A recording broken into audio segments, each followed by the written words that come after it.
നമുക്ക് തുടങ്ങാൻ ഉദ്ദേശിക്കുന്ന പ്രോജക്ട്സ് ഒരു ചക്കയുടെ യൂണിറ്റ് എന്ന് പറഞ്ഞാൽ ചക്കയിൽ നിന്നും ചിപ്സ്, ജാം, പൗഡർ ഉണ്ടാക്കുന്ന യൂണിറ്റുകളോ അല്ലെങ്കിൽ വെളിച്ചെണ്ണ, തേങ്ങയിൽ നിന്നും വെളിച്ചെണ്ണയോ മറ്റു ഉൽപ്പന്നങ്ങളോ ഉണ്ടാക്കുന്ന പ്രോജക്റ്റുകളോ ആണെങ്കിൽ അത് അഗ്രികൾച്ചർ മേഖലയിലാണ്.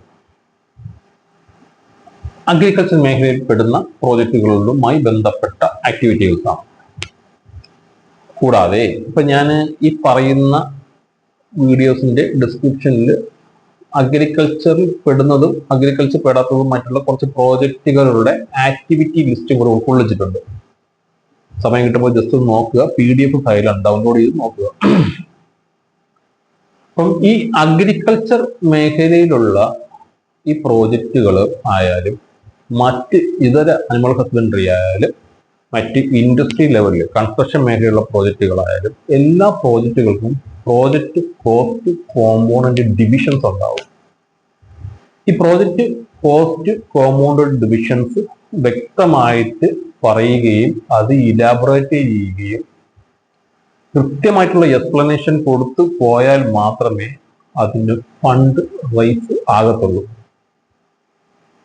ഈ പ്രോജക്റ്റ് കോസ്റ്റ് കോമ്പോണന്റിന്റെ ഒരു എക്സാമ്പിൾ എന്ന് പറഞ്ഞാൽ ഇപ്പം നമുക്ക് വളരെ നിസ്സാരമായിട്ടുള്ള കാര്യങ്ങൾ അതൊക്കെ എന്ന് പറഞ്ഞാൽ ഇപ്പം ഒരു ലാൻഡ് നമുക്കുണ്ട്.